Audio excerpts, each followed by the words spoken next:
Hello, hello, hello. Yeah, it's me again. Late Night Live. Lose those. Late Night Live, 23rd of February 2019. And really, I should be in bed. I'm absolutely exhausted. Been a big day. But I couldn't let the day pass without acknowledging that it's actually our 2-year anniversary since we packed our bags and headed on out. And we might have actually flown away in the early hours of the 24th of Feb. Depending on which time zone you're in, it doesn't really matter. Yeah, it's pretty much 2 years to the day that we left New Zealand. And today we spent nearly all day at Ellie's mum on the sort of final phase of getting our belongings downsized even more.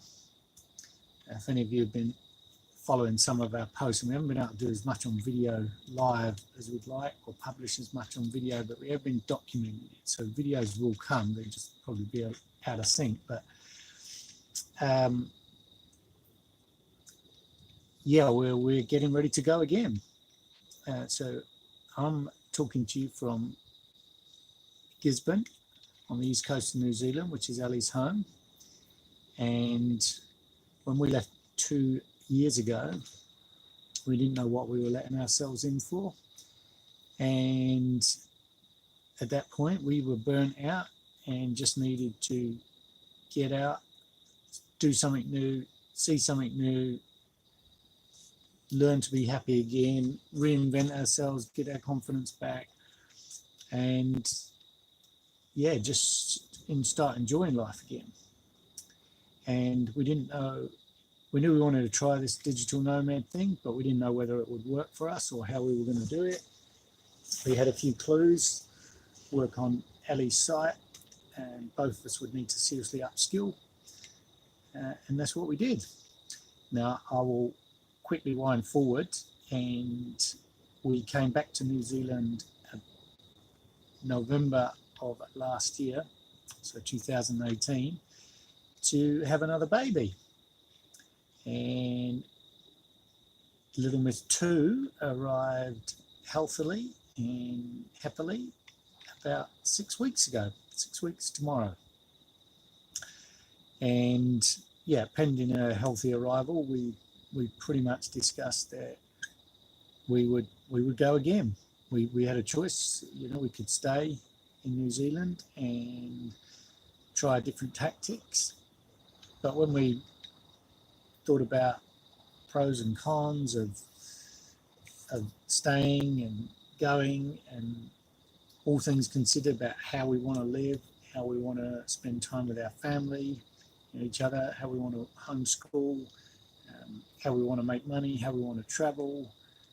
When we lumped all that together, having been doing it for 2 years and only really coming home for the baby, if we were not pregnant, we would have stayed in Southeast Asia. We were very happy. So yeah, we sort of revisited that and went, no, we're going to carry on. And we made the decision that we would spend the next 2 or 3 months preparing for that by getting rid of what little possessions we still had.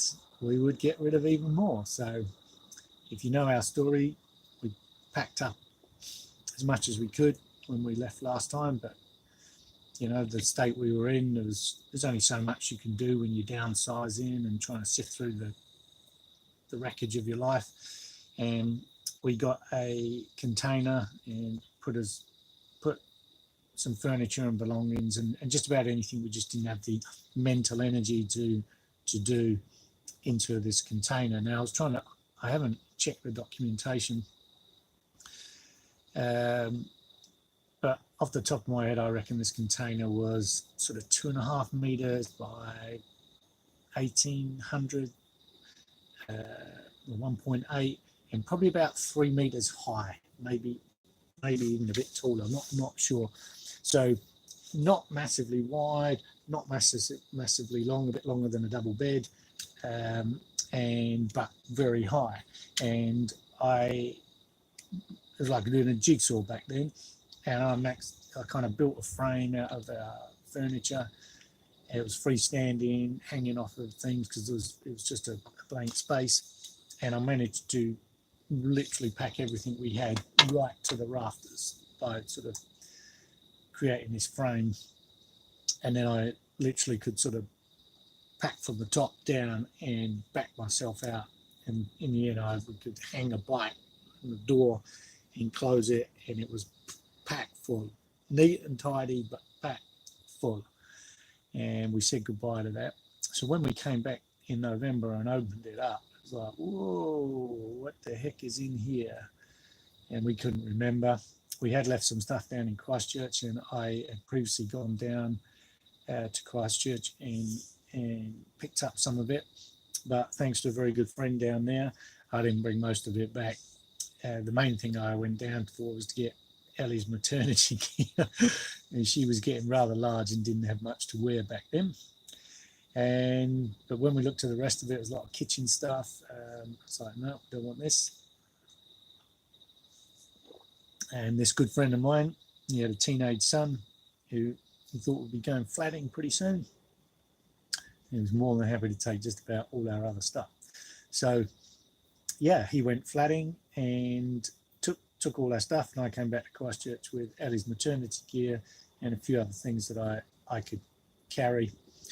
And then we spent the last few months downsizing, literally pulling everything out of that container bit by bit, selling it off, giving it away, shredding it. I mean, one massive thing we've done is just gone through all of our paperwork. We now have no paperwork, absolute minimal. We've got minimal records.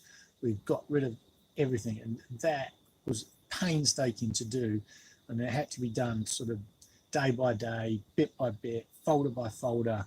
But it's gone. It's like, and all we've got left now is like 2 boxes of official records that we've got to keep. But each time we come back, we'll be able to get rid of even more. So that felt great. Anyway, so the reason I'm most exhausted today is because we've been kind of putting the final touches to this packing and downsizing, and we now realize we've kind of gone from that. So what did I say? 2 meters by, shall we say 2 by 2 by 3? So what's that? 4 by 3, maybe 12 square meters high. We have now got that down to probably a dozen banana boxes that we worked out today fit on a double bed. So we have got our worldly possessions pretty much down to a double bed. And when I say a double bed, I mean the size of a double bed, boxes stacked. And inside there are photos, there are memories. It's pretty much just personal stuff that we are keeping. No, neither of us wants to throw away history or mementos, because one day it'll be nice to share those with the kids. But clothes, possessions, furniture, nearly all gone. I think we kept a bit of camping gear. There's a few bits of skiing stuff that we could get rid of, so we could get this down to even less. But our mental horsepower is like, no, we're sort of done and dusted on this. And a relative has said that they will let us store around about this sort of pallet size, double bed size. So we're going, oh, no, that's great. And we could get rid of the container, saved ourselves $1,000 a year. And this therapeutic decluttering, minimizing, again, it's like, yeah, that's awesome. So we feel exhausted because we've just done that today, but now we've kind of got clarity about how much room it's going to take up. We reckon we're about 3 to 4 weeks away from going away again. So little Miss Two's passport arrived this week, so we're pretty excited about that. And destination is being planned to be Vietnam. We've never been to Vietnam, but I guess this is partly why I wanted to come on and acknowledge this 2 years of being a digital nomad family. You know, what we've been through, what we've learned, what's made us excited that we want to go and do it again, as opposed to put down some roots in New Zealand. And as I say, we were pretty burnt out when we first started and didn't know what we were doing. But slowly but surely, although we were cleaning up loose ends back in New Zealand while we were away, and it wasn't all pretty, and still the burnout symptoms, they reared themselves, and they weren't always nice. But in general, we found living in Asia, and particularly the first 10 months when we were in Malaysia, we found it to be very enjoyable. We felt very much at home. We enjoyed the new friends we made. We are not fast travelers, we are slow travelers. So this was never about going to as many places as we could. We were looking for a base, somewhere we could learn what it took to make money online. And that was a massively steep learning curve, and still is. But you know, even just this week, Ellie has sold more affiliate sales this week than the whole time we've been away, and still we can't live off of that. But the building blocks to make that scale are very exciting. The foundations are all laid, and we know what we need to do to get better. And obviously new babies taking priority, but we've taken on some new VA staff, and we're writing systems left, right and center. So, you know, we're still doing a lot of hard yakka to make this work. But when you see those affiliate sales come through, it's like, yes, we can do this. So yeah, very, very pleased for her. I mean, she's obviously exhausted looking after the baby and sort of taking on really the full-time mothering side. I mean, all of you parents out there will know there's no parenting journey that's easy. No matter whether you live in one place or live all over the place out of a suitcase. Parenting is parenting, and it's a challenge. So yeah, it's a challenge for us, it's a challenge for you. But so yeah, she's juggling that, and so to have those sales come through while she's doing that is like fantastic. I've now gone, so I'm now doing a done for you work in that space as well. So all the things that helped us get Ellie onto page one for a number of keywords. And now that we're starting to ramp up the affiliate marketing, so I'm now offering some of that as done for you. So pretty exciting. So yeah, we've got a lot of work to do, but we're excited about the whole journey. And we're currently house sitting. I'm sitting outside on the deck. It's actually a bit chilly, but we're house sitting for some friends. They come back on Monday, and we will be then going to spend a couple of days a few weeks with Ellie's dad and her stepmom. Looking forward to that. We haven't stayed there for long, and that will be our final resting place before we get on the plane again. So literally trial run going on today.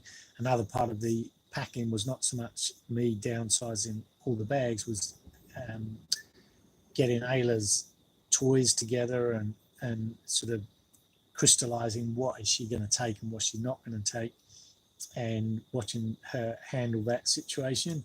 You know, we've been priming her for a while, but today was this is, you know, you can have a bag this size, sweetheart, and what would you like to put in it? And can you put all that in? Can you carry that? Is it going to be heavy or whatever? Because, you know, she's going to be carrying her own bag this time, because we've obviously got to cater for baby now. I've invested in a lot of new gear, knowing how I travel. I now know exactly what I want. And when I left 2 years ago, everything was just a makeshift.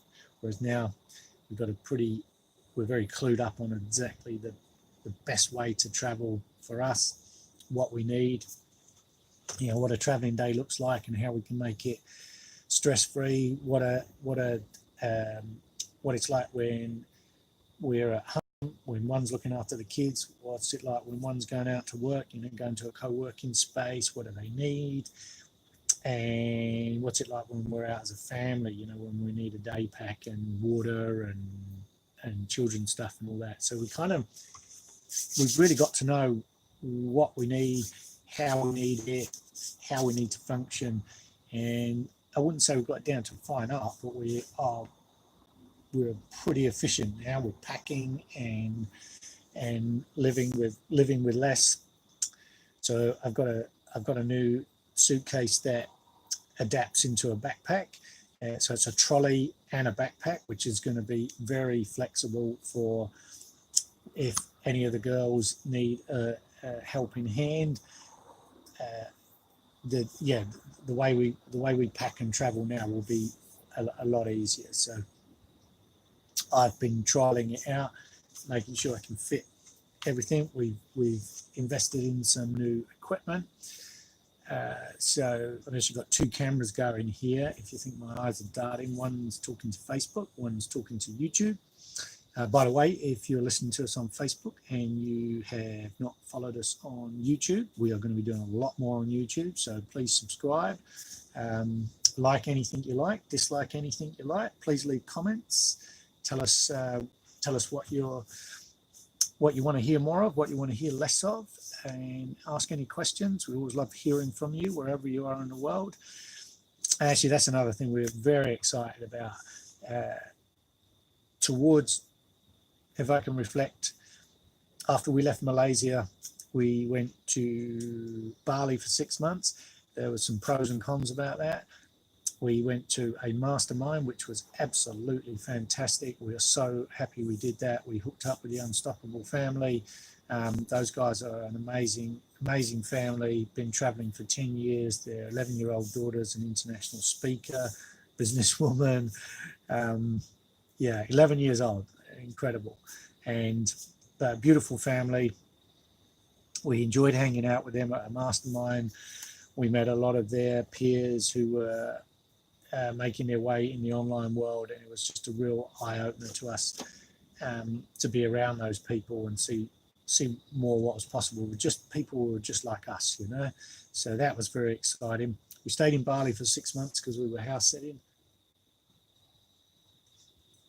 There were some pros to that. Obviously, house sitting was, didn't cost us much, but I have to say I didn't enjoy all aspects of the location we were in Bali. Bali's definitely got some fantastic points, but I think it was more down to our house sit probably wasn't quite suitable for a family, although that's another story.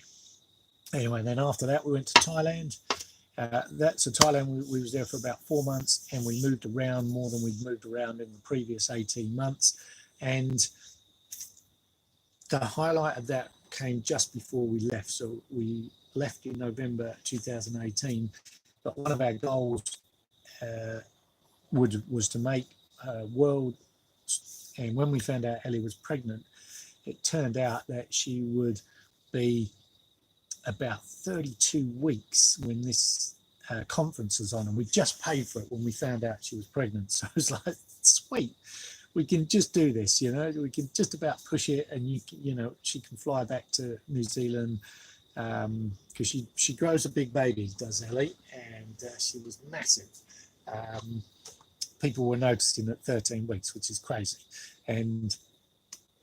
but at 32 weeks or 31 weeks, I think it might have been, we finished the conference and we flew back to New Zealand. But sorry, the reason I brought that up was the Project World Schooling Summit. There was a big reason that was a goal, was because as a family, we have enjoyed being digital nomads, learning how to be digital nomads, learning what it takes. Ellie and I both love to travel. We hadn't traveled much prior to little Miss One being born, and you know, the way things were working, we weren't going to travel. So we are both kind of rekindling our youth of traveling and our different traveling experiences. And we loved it. We absolutely loved it. Whatever the challenges were about making money, whatever the challenges were about traveling and parenting, we just loved this immersion in new cultures. Neither of us had spent a long time in Asia, and it was just great. We loved it. So we want to do more of that, and we want to do more of the world, like the South Americas, Eastern Europe. All those places have a huge appeal to us. So it's just the adventure. And now we know that we can live out a suitcase and function really well. Why not? I'm too old to wait for my children to get old and then do it. So let's do it with our children and away. And that's what's happening. So what I was trying to get to was, though, in the 18 months, as much as we were enjoying it, the one thing that we were challenged to get or struggling to get was community of like minds, i.e. other world schoolers. Penang was fantastic, and we'd go back there in a heartbeat. Love it. But we didn't find many homeschoolers, or if the ones we found, they weren't really homeschoolers. They were just schooling at home. They weren't unschooling or didn't have the flexibility that we were practicing. And so we made friends, but often during the day it was just Ayla on her own with us, and that's fine for a while, but you've got to balance it out. So, and for those of you wondering about the socialization of homeschool, for us it's a non-issue. The socialization is one of the easiest things to do. It was more about the timing during the day. So we knew other world schoolers were around. We found a lot more of them in Bali, but they were more transient. They were sort of coming through. They were spread all over Bali. There wasn't so many in the Canggu area that we found. And again, a lot of expats were dropping their kids off at school. They weren't exactly homeschooling. But all the while, we knew there were others who were sort of doing it like us. They were world schooling. They were doing slow travel. And we wanted to get to this conference or this summit at the end of October. And man, are we glad we did, because what a way to finish our sort of 21 months on the road.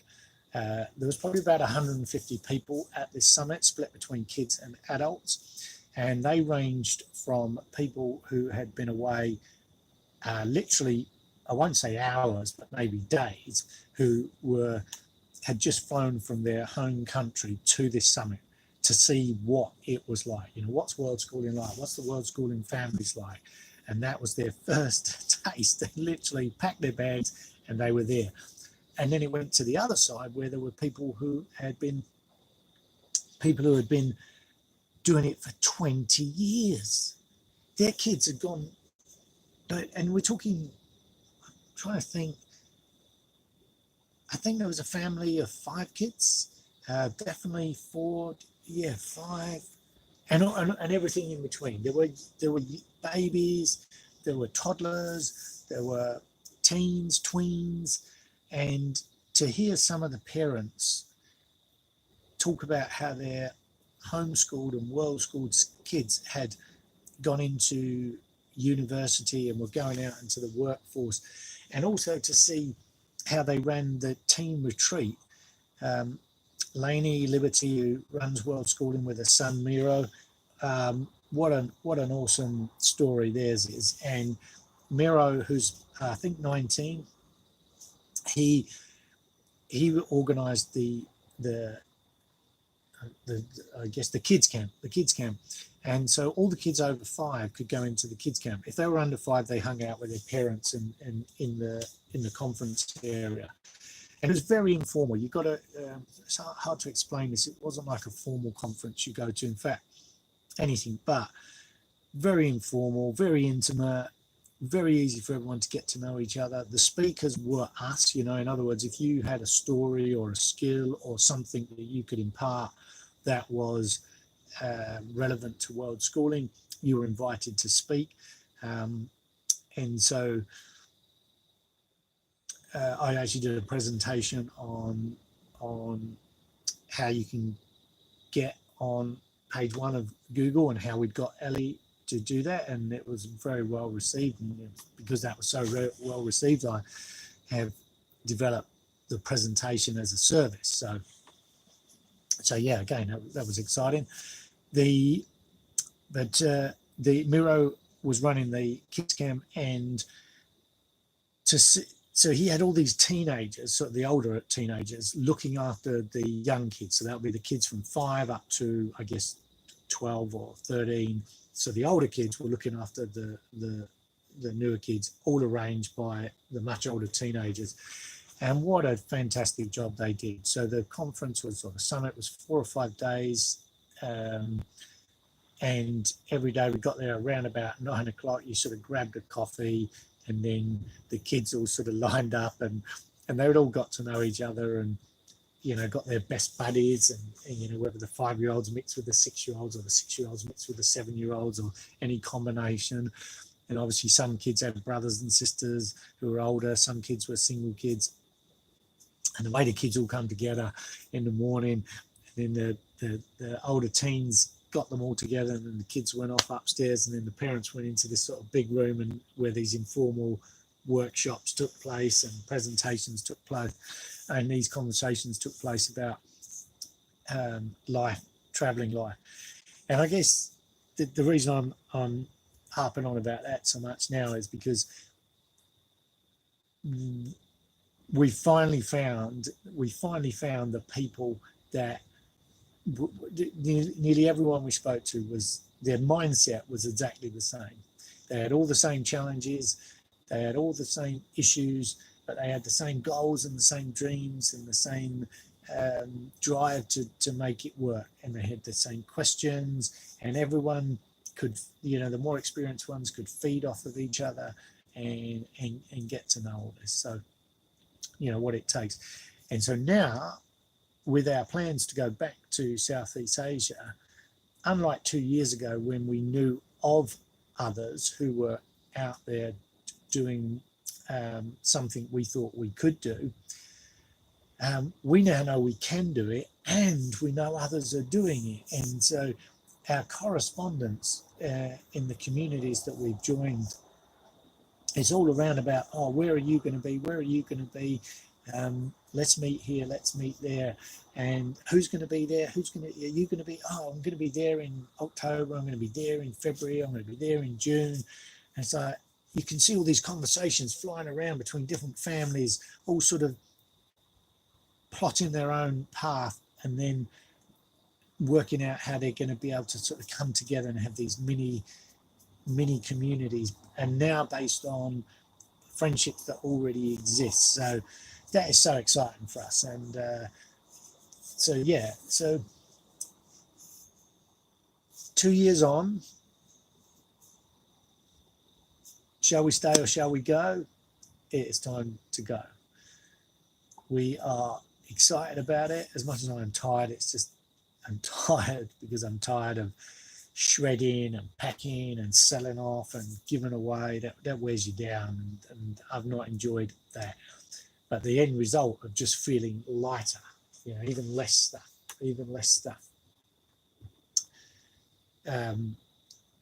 getting rid of that, and knowing that we're hardly leaving anything behind now, and what we are leaving behind isn't really stressful stuff. It's more, it will be nice to sit down with the girls when they're a bit older and go, this is what Mummy and Daddy did when they were younger, and then maybe once the girls have seen it and that novelty's worn off, then we will probably, I guess we'll just get rid of it. But yeah, I'm conscious I should keep some memories for the girls so I can tell stories later on, even if now's not the time. So yeah, we're feeling very light, very nimble, The digital nomad, the digital part is starting to take off. The jigsaw's coming together. We don't feel we're having to learn much new stuff. What we have to do is get better at what we know, and both of us recognise that, and we're getting help on that, and we feel we can do it. Our confidence is growing, our skill set is growing, our opportunities to collaborate are growing. So the road ahead looks very attractive. So yeah, so I'll love you and leave you on that, and plan is to go to Vietnam in next month, which will be March 2019. Base ourselves as there as much as we can. You can't stay in these countries permanently. You've always got to work around the visas, but our goal is to sort of stay in that area for most of 2019, do some visa runs to some countries we haven't been to, particularly Cambodia and the Philippines. Those two really excite us. We have heard good things. We now know people in these places, and we want to see those places. And then we will feel we have given Southeast Asia a really good crack. Like to do Christmas there, so Christmas 2019 to still be in Southeast Asia for that, and then depending on how things go, we are looking at a new continent in 2020. So watch that space. So thanks for hanging out with me. Hope you got something out of this, and remember, if you watch all this way and you want to know more, please ask away, fire any questions you have, and yeah, we look forward to hearing from you. And if you're watching on YouTube, remember to give us a thumbs up, a like, share, and subscribe, because a lot is coming down the channel. Okay, right. I'm going to press finish on Facebook, and I don't even know what I press on YouTube. Okay, bye. Bye.